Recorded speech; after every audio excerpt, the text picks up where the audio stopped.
Sa tuwing dumarating ang sweldo, marami sa atin ang natutuksong gastusin ito agad para sa mga bagay na mga gusto natin.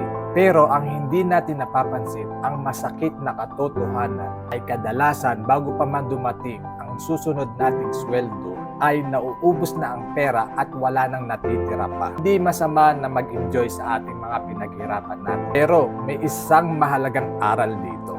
Kung hindi natin natututunan ang tamang paghawak ng pera, kahit gaano kalaki ang sweldo natin ay hindi ito magiging sapat. Ang sweldo natin ay hindi ito sukatan ng ating tagumpay kung hindi ang tamang pag-manage nito.